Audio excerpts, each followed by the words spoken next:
Mesdames et messieurs,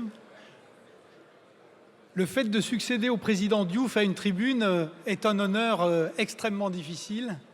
Et donc, je vais essayer de courir ce risque tout en vous annonçant donc les participants à au prochain panel. Donc, j'appelle à mes côtés d'abord le président Baïdy Agne, qui est président du Conseil national du patronat du Sénégal, Monsieur Thierry Breton, président directeur général d'Atos, Monsieur Brahim Benjeloun Touimi, qui est administrateur et directeur général délégué de la BMCE, banque marocaine bien connue, Monsieur Philippe Deleur, président d'Alstom International, Madame Arantxa González, qui est directeur exécutif du Centre de commerce international, Monsieur Dominique Lafont, directeur général de Bolloré Africa, et Monsieur Grégory Quérel, qui est le président directeur général de Necotrans.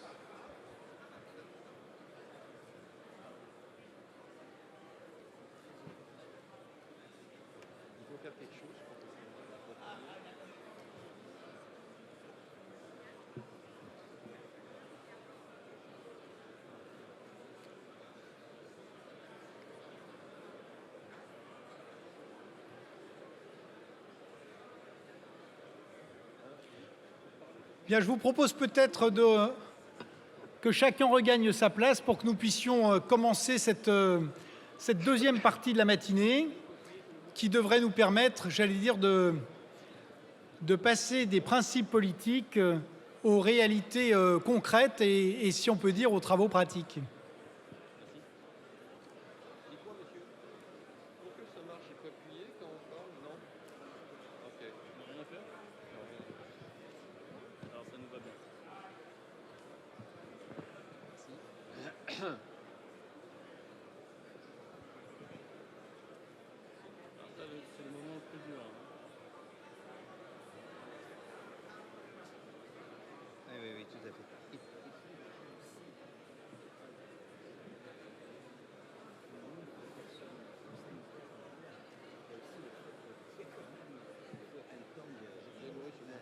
Un petit temps de pause. Ouais, surtout qu'après. C'est une transition. Mais il est assez coutumier du fait. Merci de prendre place.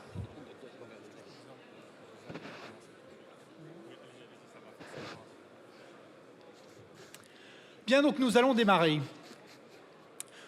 Nous venons d'entendre un message extrêmement clair des chefs d'État, des chefs de gouvernement. Ce message est que la francophonie est à la fois un formidable espace culturel, mais qu'elle doit devenir aussi un formidable espace économique. Elle en a les moyens. Pourquoi? Parce qu'elle est au point de convergence à la fois de la mondialisation, du décollage de l'Afrique qui est normalement devant ses 30 glorieuses, et puis parce que cet espace francophone va voir sa population doubler et que cette population est une population qui est dynamique, éduquée et de plus en plus avec une très forte classe moyenne. Or, la première manière de passer de la théorie à la pratique, c'est de regarder les échanges.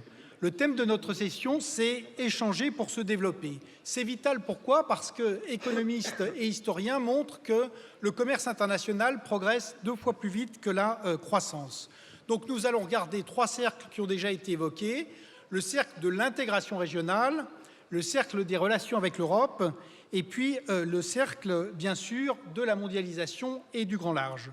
Donc pour le faire, nous avons, comme vous l'avez vu, 7 décideurs, 7 hommes et femmes qui sont des hommes et femmes d'action, mais aussi de réflexion. Impossible n'étant pas francophone, nous allons essayer de tenir dans les 40 minutes qui nous sont imparties. Et je leur demanderai donc à chacun d'être concis et bref, en leur adressant à chacun un certain nombre de questions précises et en leur demandant à chacun de faire des propositions d'action. Donc je commencerai par le président Baïdy Agne, donc le président du Conseil national du patronat du Sénégal, en lui adressant finalement 2 questions de président. Le président Diouf nous a dit « la francophonie, ce sont les réseaux ». Et dans les réseaux, il y a les chambres de commerce qui jouent un rôle très important. Donc, première question, comment peut-on conforter les réseaux de la francophonie? La deuxième question est venue du président Macky Sall qui a insisté sur le rôle des PME. Comment peut-on conforter les PME de l'espace francophone? Ce sont les deux questions que je vous adresse. Je vous remercie.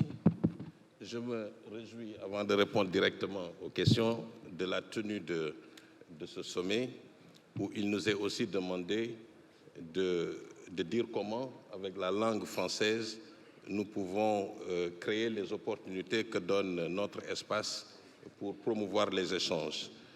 Il a été question tout à l'heure du rapport Attali, et j'en retiens aussi une chose, que des pays qui parlent une même langue peuvent échanger 65% de plus que les autres.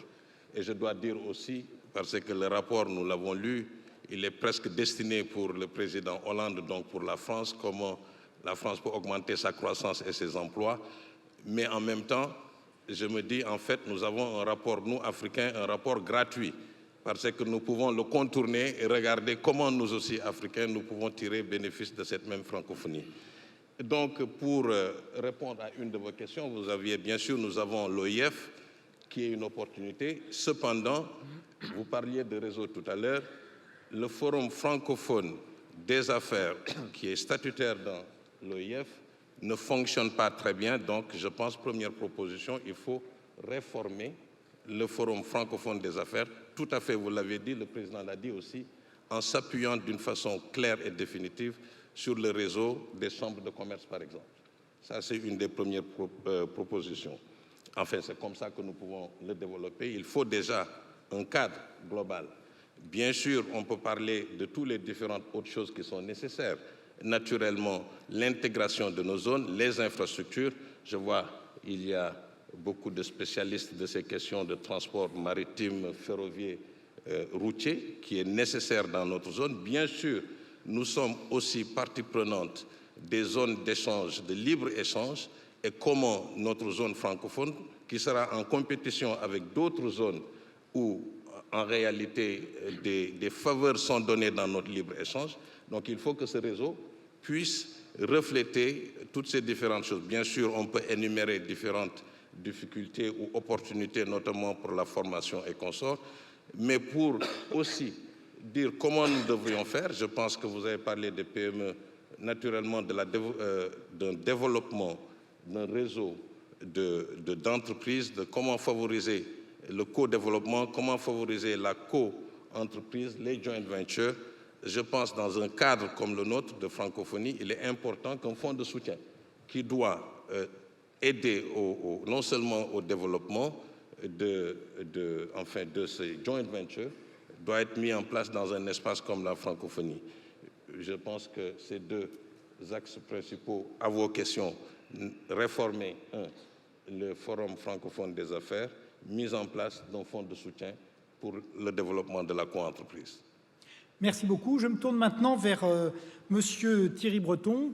Donc, vous travaillez dans une industrie qui est le numérique et qui est une industrie qui est finalement placée sous le signe non seulement de concepts de technologie, de droits qui nous viennent du monde anglo-saxon. Alors, est-ce que le numérique est finalement condamné à rester entre la Silicon Valley pour les concepts et les innovations et Mumbai et l'Inde pour les services, ou est-ce qu'il y a un espace pour la francophonie dans le numérique? Vous donnez la réponse en posant la question. Lorsqu'on voit le dynamisme et la perspective du monde de la francophonie, tel qu'il a été esquissé tout à l'heure, et notamment par le président Macky Sall, c'est vrai qu'en 2050, le français devrait être parmi les 3 premières langues parlées au monde, et en 2100, vraisemblablement, l'une des 2 premières. Alors, vous me dites en 2100, combien serons-nous? Si on en croit précisément les gourous de la Silicon Valley, notamment ceux de Google, ils nous disent que l'homme qui a 1000 ans est né, donc on pense qu'effectivement, il en sera au début de son adolescence, et il verra effectivement ce dynamisme. Ce dynamisme, il est extrêmement important dans les industries du numérique. En effet, la plupart des clients, de nos clients, veulent travailler dans leur langue. Et c'est vrai que l'anglais, vous le rappelez tout à l'heure, a vu une prospérité tout à fait importante dans le cadre des industries numériques, notamment parce que l'Inde a su choisir ce virage.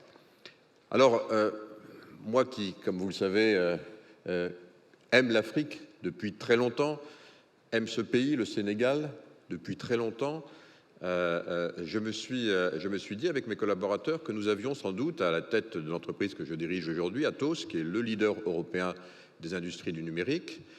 C'est un groupe de près de 100 000 ingénieurs aujourd'hui, présents dans 52 pays. Je me suis dit qu'effectivement, il était temps de permettre à tous ces jeunes ingénieurs, notamment africains, eh bien, de rejoindre cet espace nécessaire pour que les entreprises du monde entier, et en particulier les entreprises francophones, puissent trouver ce que le Commonwealth avait su permettre et offrir il y a quelques années. Alors, comme il faut effectivement joindre l'ambition à l'exemplarité, nous avons décidé de créer ici à Dakar, et je m'en suis entretenu longuement et souvent avec le président Macky Sall, le premier hub d'application et de développement logiciel d'Afrique subsaharienne, pas uniquement pour offrir nos services du reste aux entreprises du sous-continent ou du continent, mais à tout l'espace francophone. On a donc créé ce hub, on va l'inaugurer prochainement. L'ambition, c'est effectivement parce que le réseau de formation est de grande qualité, et notamment en matière de sciences et d'informatique. Il y a un flux maintenant important qui est généré ici à Dakar, qui va effectivement nous permettre d'irriguer cette demande. Notre ambition, c'est effectivement d'avoir dans les années qui viennent plusieurs centaines d'ingénieurs, puis à partir de 2018, plusieurs milliers qui seront basés ici, à Dakar, et qui vont nous permettre, alors pas de concurrencer ce qui se passe en Inde, mais en tout cas de prendre pied précisément pour faire face à cette demande qui va être absolument considérable. On l'oublie, mais c'est vrai que la culture, la langue, l'identité, c'est absolument indispensable en matière de sciences et de technologie. Et donc, voilà, on a décidé d'apporter notre contribution. Je pense que c'est une expérience qui est une expérience extrêmement signifiante, importante. Et puis, je voudrais conclure en disant et en rappelant que on dit souvent désormais que l'or noir de demain, c'est l'or numérique, ce sont ces données que nous générons tous, partout dans le monde, dans notre activité quotidienne. Ces données, elles nous appartiennent, elles appartiennent à ceux qui les génèrent. Je pense qu'il est important, on parlait de régulation tout à l'heure, que précisément dans l'espace francophone, on commence à harmoniser également notre régulation, nos systèmes de régulation sur la protection de ces données, de nos données, parce que c'est de l'exploitation de ces données que naîtront les applications, l'innovation de demain. Alors je suis heureux d'annoncer aujourd'hui que c'est à Dakar que ça va démarrer. Ben merci, ça montre que la francophonie économique existe déjà, donc, et qu'elle démarre à Dakar. Monsieur Touimi, c'est Napoléon qui disait que pour faire la guerre, il fallait 3 choses, de l'argent, de l'argent et de l'argent. Et c'est vrai que pour faire de la croissance ou pour faire des échanges, on a besoin à peu près des mêmes choses, de l'argent et de l'argent. Donc, un des accélérateurs possibles du développement dans la francophonie, c'est la financiarisation, puisque cet espace, pour l'instant, reste peu financiarisé. Comment peut-on le faire? Et est-ce que l'existence de la zone franc, qui est un moyen d'intégration, est pour vous quelque chose de présent et d'utile? Merci, Monsieur Bavred. Je représente ici effectivement un groupe présent dans 30 pays, dont 20 pays en Afrique et 16 francophones. Et sur la foi de cette expérience, j'ai la conviction qu'effectivement les banques, pas seulement le groupe que je représente, mais que les banques peuvent être un accélérateur de l'intégration de l'espace francophone. D'abord, nous vivons très bien, compte tenu sans doute de la réglementation internationale qui préside au fonctionnement des banques, nous fonctionnons très bien dans des espaces différents, de différentes langues, et encore davantage quand ce sont des espaces comme l'espace francophone de l'UMEOA ou de la CEMAC, où vous avez une devise, le CFA, qui accourt. Donc, oui, effectivement, le secteur bancaire, je dirais même financier, est un accélérateur de cette intégration potentielle de l'espace francophone. Effectif et potentiel. Et je voudrais dire combien le potentiel est considérable. Parce que nous avons un taux de bancarisation ici, dans ces pays-là, très faible, qui vont, par exemple, dans les pays de nos implantations, dans les 17 pays d'Afrique subsaharienne, qui va de 2 à 42%. Et il y a tant à faire dans tous les métiers, que ce soit dans la banque commerciale, la banque d'affaires, dans les marchés des capitaux, pour les particuliers, pour les professionnels, pour les petites et moyennes entreprises, dont j'aurai une proposition concrète pour les grandes entreprises. Donc il y a tout à faire. Oui, les banques sont la financiarisation, la dissémination des produits financiers, notamment aussi grâce au mobile. Là aussi, c'est extraordinaire. Je crois que Monsieur le Premier ministre Juppé parlait d'un chiffre de nombre d'abonnés en Afrique. C'est le 2e ou le 3e marché mondial. Vous pouvez imaginer ce que c'est la puissance de la technologie mise au service de la finance. C'est la banque au bout des doigts. Donc effectivement. Alors je disais effectif, accélérateur, effectif de cette intégration, mais potentiel, parce qu'il s'agit autant que de faire la même chose vis-à-vis des entreprises et de faire en sorte de jouer un rôle dans l'activation de tous ces réseaux. Tout à l'heure, le président Abdou Diouf parlait des réseaux, et même le président Agne. Oui, effectivement, c'est fondamental. Il y a une série d'associations. Il s'est créé également une fédération des banques francophones. Je crois qu'il faut accorder la plus grande importance à ces réseaux si l'on veut faire de la francophonie, parce qu'on peut prendre des mesures très concrètes. Et je voudrais, pour ma part, en proposer quelques-unes.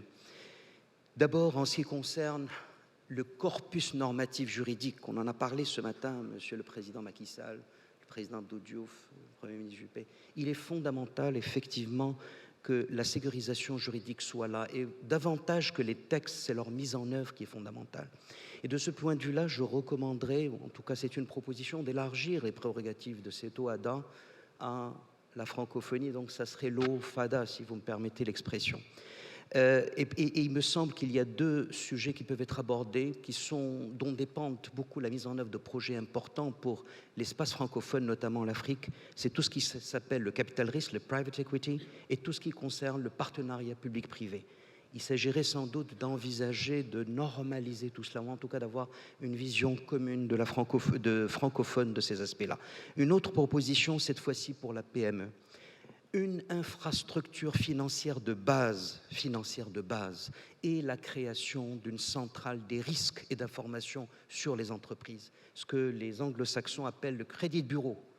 Il est essentiel d'œuvrer à harmoniser la connaissance du tissu productif de l'espace francophone, notamment en Afrique, en faisant en sorte qu'existent des échanges d'informations entre les crédits de bureau quand ils existent de cet espace, et quand ils n'existent pas, il faut créer des crédits de bureau, parce que c'est ça dont c'est sur ce genre d'informations et ce genre d'infrastructures que les institutions financières qui sont régulées, qu'il y a des règles de provisionnement, il y a des règles prudentielles auxquelles elles n'y coupent pas, pourront avoir de l'information sur ces entreprises et dépasser ces aspects de sûreté, de garantie que d'ailleurs, par ailleurs, bien sûr, la sécurisation juridique doit permettre.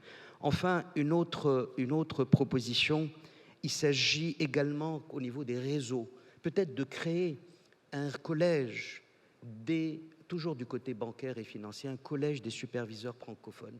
Là aussi, pousser que ceux qui supervisent effectivement les banques et les institutions financières en général puissent avoir une dimension francophone.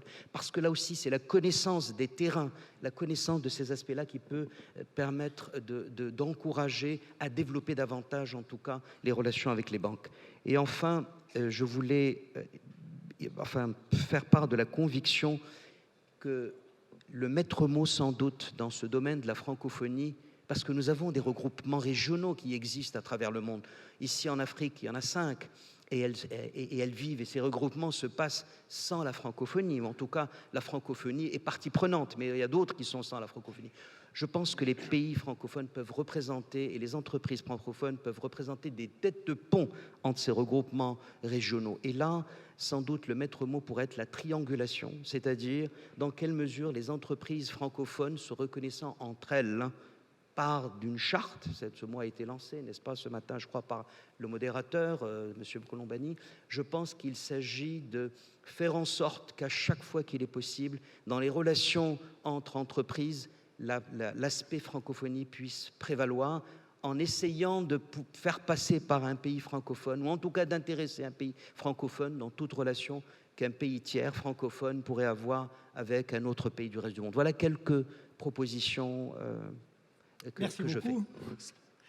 Monsieur Deleurs, le thème du déficit d'investissement dans les infrastructures est devenu pratiquement maintenant un thème mondial, mais il se pose tout particulièrement en Afrique, mais évidemment aussi dans un certain nombre de pays développés. Donc Alstom est au cœur de cette problématique des infrastructures, avec l'énergie et les transports. Qu'est-ce qu'on pourrait faire pour dynamiser ce secteur-là et augmenter l'investissement, puisque les travaux des économistes montrent qu'on pourrait monter le développement de l'Afrique de 5,5 à 7%, voire un peu plus, si on arrivait à améliorer cette question des infrastructures?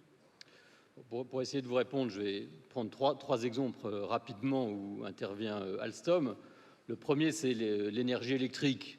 Là, je ne vois pas beaucoup de difficultés. La croissance a absolument besoin d'énergie pour se développer, mais en même temps, dès lors qu'il y a de la croissance, et c'est le cas, on l'a dit, en Afrique, les investissements en matière d'énergie électrique deviennent rentables. Et en plus, l'Afrique, pour ne parler que d'elle, sans parler d'autres pays francophones, dispose de toutes les ressources dans tous les domaines, que ce soit le gaz, les énergies renouvelables, l'hydroélectricité, l'éolien, évidemment le solaire, etc. Donc je pense que ça, c'est quelque chose qui va se développer très rapidement. Alstom a déjà mis en place à peu près la moitié de la capacité électrique installée en Afrique, et il y a de très bonnes perspectives. Deuxième exemple, c'est peut-être là aussi un peu plus compliqué, mais je pense aussi que les choses vont aller de l'avant, c'est le domaine du transport de marchandises, transport ferroviaire de marchandises. Bon, certes, le réseau est très limité.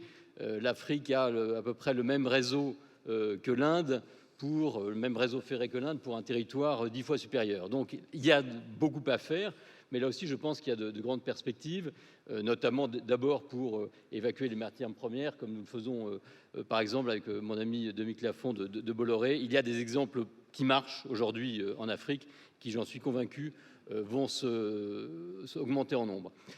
Le troisième exemple, lui, est plus compliqué, et je voudrais m'arrêter là-dessus parce que je crois que là, on est plus dans un domaine qui peut intéresser l'Organisation internationale de la francophonie, c'est celui du transport urbain. De toute évidence, la population vit de plus en plus dans les villes, c'est vrai partout, y compris évidemment en Afrique, avec des taux de croissance considérables. Et là, il y a un problème important, de plus en plus important, et qu'il faut traiter rapidement parce que plus on attend et plus il est difficile d'implanter des systèmes de transport collectif dans les villes, et alors que c'est un moyen particulièrement fort d'améliorer la situation, la vie des populations. Et là, vous l'avez dit, il y a deux problèmes, rapidement. Il y a un problème financier, mais qui peut se résoudre parce que les ressources, elles existent dans de nombreuses banques multilatérales. La dernière initiative en date est celle de la Banque africaine de développement qui est en train de mettre en place des initiatives dans ce domaine. Mais il y a un deuxième problème, et c'est celui-ci qui paraît être plus la clé, c'est celui de la gestion, d'être capable de faire émerger et gérer des projets. Et pour ça, ce qui me frappe, il y a des projets de métro léger qui apparaissent dans plein de villes africaines, mais qui restent à l'état de projet. Or, ces projets sont confrontés au même problème. Les problèmes ne sont pas très différents d'une ville à l'autre d'Afrique. Et pourtant, il y a des schémas, des modèles qui fonctionnent, qui sont fondamentalement basés sur, on l'a dit déjà ce matin, un partenariat entre le public et le privé. On a des modèles qui fonctionnent très bien, et je parle bien sûr devant le maire de Bordeaux, qui l'a mis bien évidemment en pratique. Et pourquoi la francophonie peut intervenir? C'est parce que je pense que dans ce domaine, il faut faire partager les expériences. Et ce partage d'expérience passe par la définition d'un cadre juridique, passe par la définition, la compréhension de ce que sont les risques de tels projets, qu'est-ce qui peut être pris en charge par le privé, qu'est-ce qui doit impérativement être pris en charge par le public, qu'est-ce que peut supporter l'usager, qu'est-ce qui doit être supporté par le contribuable.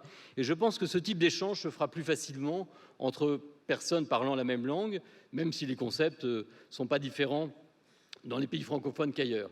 Et donc ma proposition, ça serait que l'Organisation internationale de la francophonie, dans sa charte pour le développement économique, mette en place un échange de réseaux d'experts pour faire partager les bonnes expériences et aussi les échecs, de manière à en faire profiter l'ensemble des acteurs qui ont besoin d'avancer dans ce domaine. Merci beaucoup. Madame Gonzalez, vous assurez à vous seule la parité dans ce panel, donc je ne peux pas manquer de vous poser la question sur le rôle des femmes dans ce développement économique francophone. Et puis vous avez travaillé aux côtés de Pascal Lamy au sein de l'Organisation mondiale du commerce.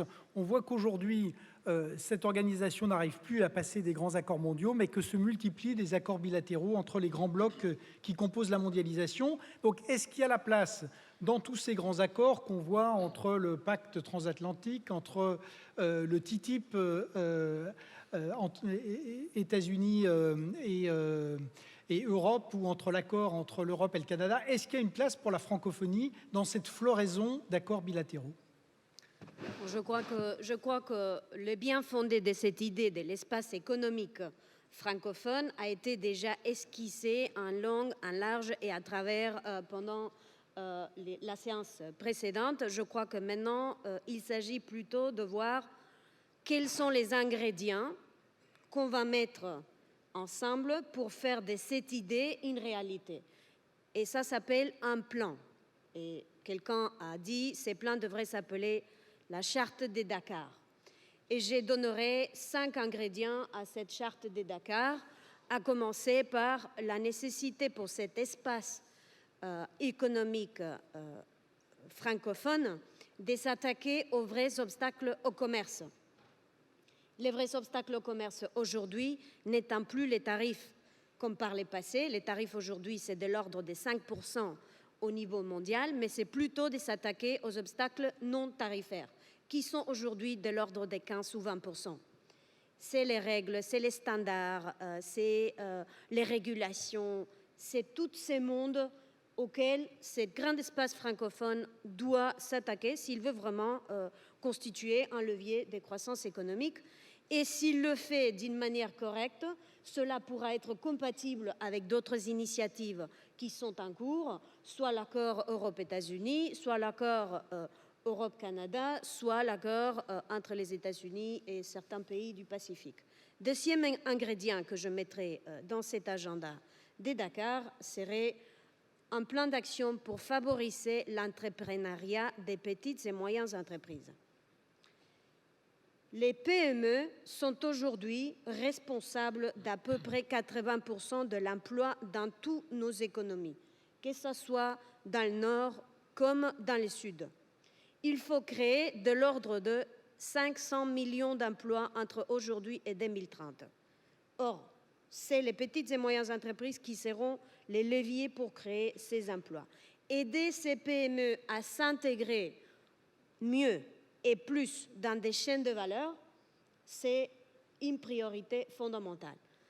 Et dans cela, il y a une dimension nord-sud, mais n'oublions pas, et c'est cela la spécificité aussi de la francophonie, il y a une grande dimension sud-sud. À peu près un tiers des échanges au niveau mondial. Troisième élément à mettre dans ce plan, ça serait une charte pour l'environnement des affaires. Là, il faut partir des principes communs. C'est de la transparence, c'est de la prévisibilité, c'est de la simplicité, c'est de l'élimination de lourdeurs administratives. Encore une fois, si vous voulez un modèle, regardez un peu ce que l'APEC a fait justement pour favoriser l'environnement des affaires. Quatrième élément, vous l'avez évoqué, c'est l'emploi des jeunes et l'emploi des femmes. L'emploi de jeunes, qui constitue une partie gigantesque de nos économies, l'emploi des femmes, parce que les femmes, c'est la garantie d'une croissance plus inclusive. Petit chiffre à retenir, les femmes réinvestissent 90% de leurs revenus dans leur famille, dans leur communauté, comparé à 40% dans les cas des hommes. Ce n'est pas moi qui l'ai dit, au cas où il y aurait des doutes, c'est la Banque mondiale qui l'a dit. 90% contre 40%. Croissance inclusive, c'est l'intégration de femmes dans nos économies. C'est le rapport Doing Family Business. Ou comment faire en sorte qu'un avion vole avec ses 2 moteurs, les femmes étant 50% de nos économies, donc les moteurs qu'il faut bien booster. Cinquième élément, il faut dans cela des moyens. Je ne voudrais pas simplement parler d'argent parce que, comme disait notre collègue d'Alstom, parfois ce n'est pas de l'argent, parfois c'est des expériences, parfois c'est simplement le fait d'être passé par là.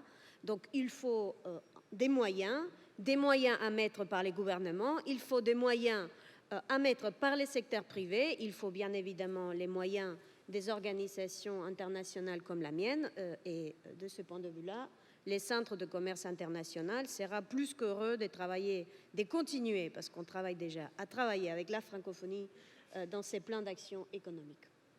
Merci beaucoup. Dominique Lafond, donc votre groupe emploie plus de 25 000 personnes sur le continent africain. Donc, je voulais d'abord me tourner vers vous sur cette question de la gestion des talents. Comment est-ce qu'on les sélectionne? Est-ce qu'ils sont assez mobiles? Est-ce qu'ils sont assez bien formés? Et derrière, la question que vous voyez très bien, c'est-à-dire, est-ce que l'intégration régionale fonctionne? Comment est-ce qu'on pourrait l'améliorer? Merci. Alors, ça fait 15 ans que je parcours l'Afrique pour pousser le développement de Bolloré. Et parmi les constats que je fais, il y en a un qui m'a toujours un peu heurté. C'est celui de voir que finalement, s'agissant de l'Afrique de l'Ouest, la plupart des entreprises, des nouveaux investisseurs qui ne connaissent pas l'Afrique, qu'ils soient asiatiques ou anglo-saxons, choisissent de passer par le Ghana pour entrer sur l'Afrique de l'Ouest.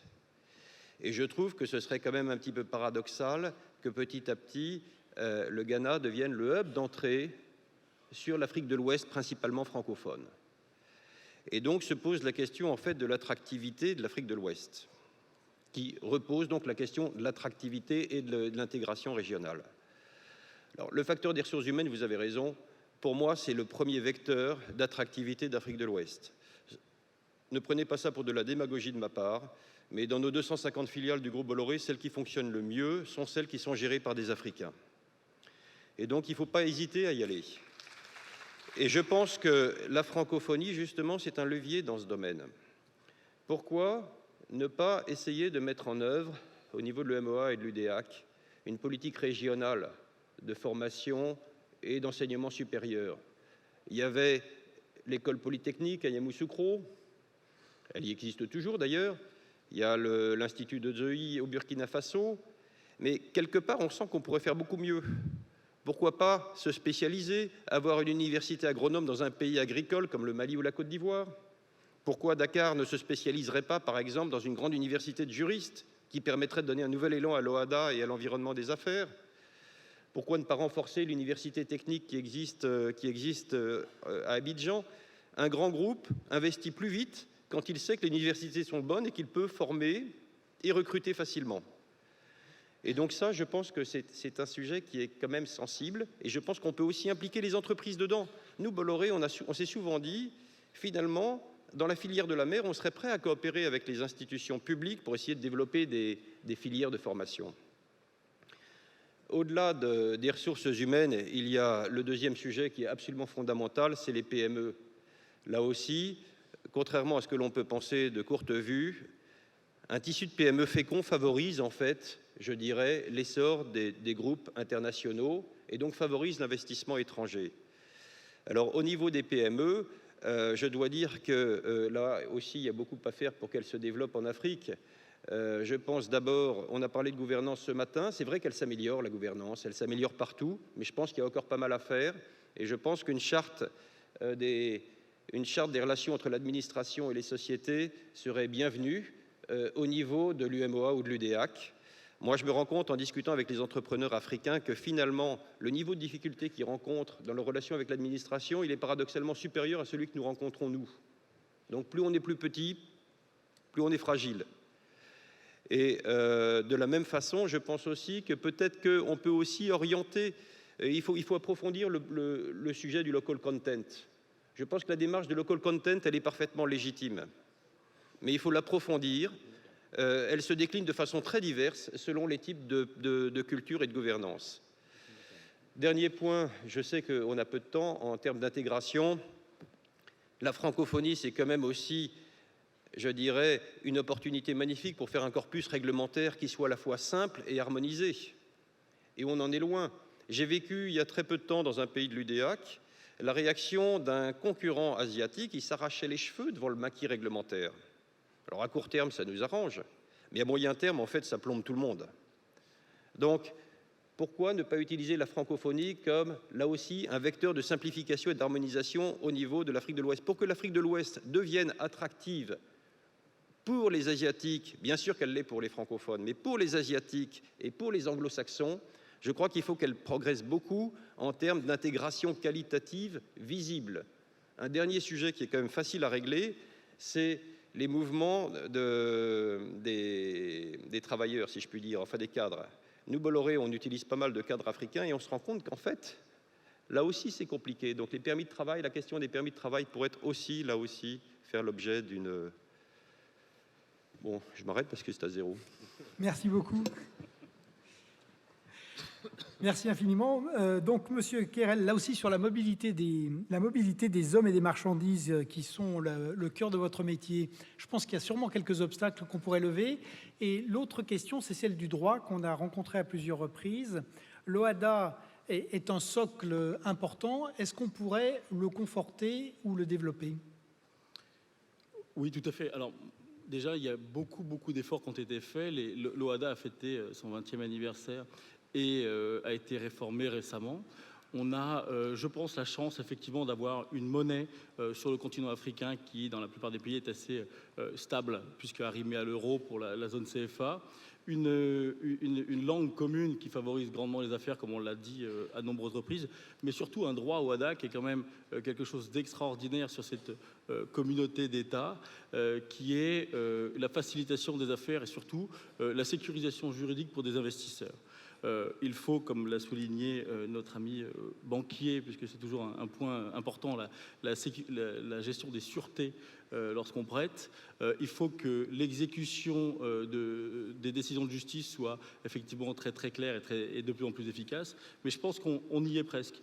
Nous, quand on investit aujourd'hui sur le continent africain, aujourd'hui sur 42 pays, il est primordial de pouvoir avoir une stabilité, on va dire, générale ou plutôt globale sur le pays, et la sécurité juridique en est un des exemples. Aujourd'hui, ici, pourquoi est-ce qu'on investit cette année environ 100 millions d'euros sur le Sénégal ou le Congo-Brazzaville? Parce qu'on a une stabilité politique, une stabilité économique et une stabilité juridique où on sait que les décisions vont être suivies. Et ça, je pense que ce sont des sujets qui sont très importants pour nous. Au regard de tout ce qu'on peut dire sur les ressources humaines et les qualités que font ce continent, c'est l'agglomération de tous ces paramètres qui vont faire qu'on va prendre une décision. Plus on est confortable en termes de gestion des ressources humaines, sécurisation juridique, trouver des financements, mais surtout apporter également une solution concrète à des politiques aujourd'hui africaines, l'aménagement du territoire, la gestion des infrastructures, mais de manière générale, le développement du pays. Nous, en tant qu'intégrateur, logistique ou opérateur économique, on se doit de venir proposer des solutions. On n'est pas juste à essayer d'attendre un appel d'offres, d'attendre une solution qui viendrait d'une organisation souvent à l'extérieur du continent, mais on doit dialoguer plus avec les gouvernements, avec les décideurs économiques, souvent privés d'ailleurs, pour pouvoir favoriser l'investissement sur le continent. Merci infiniment.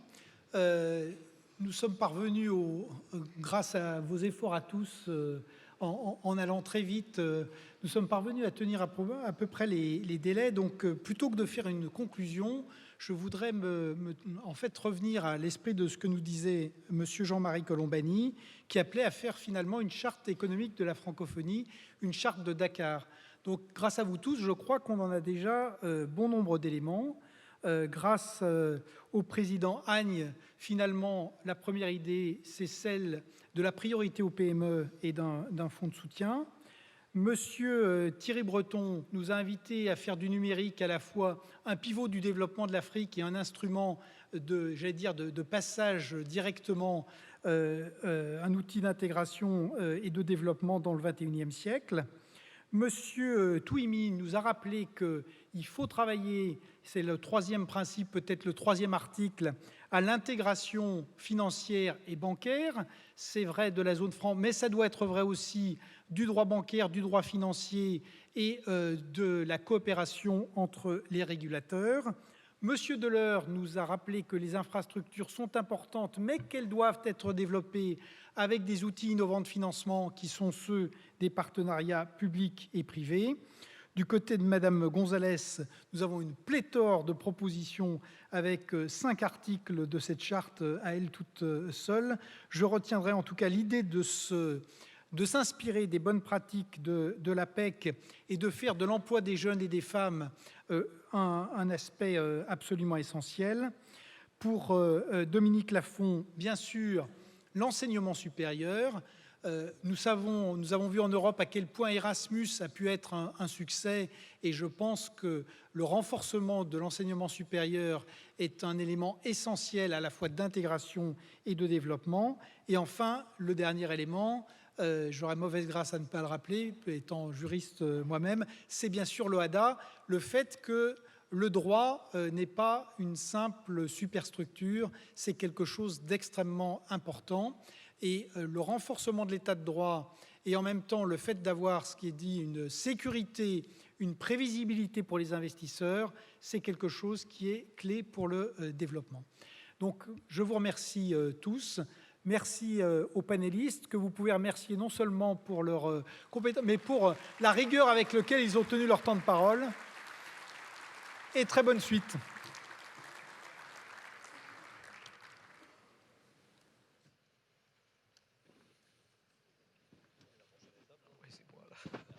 Oui, à tout à l'heure.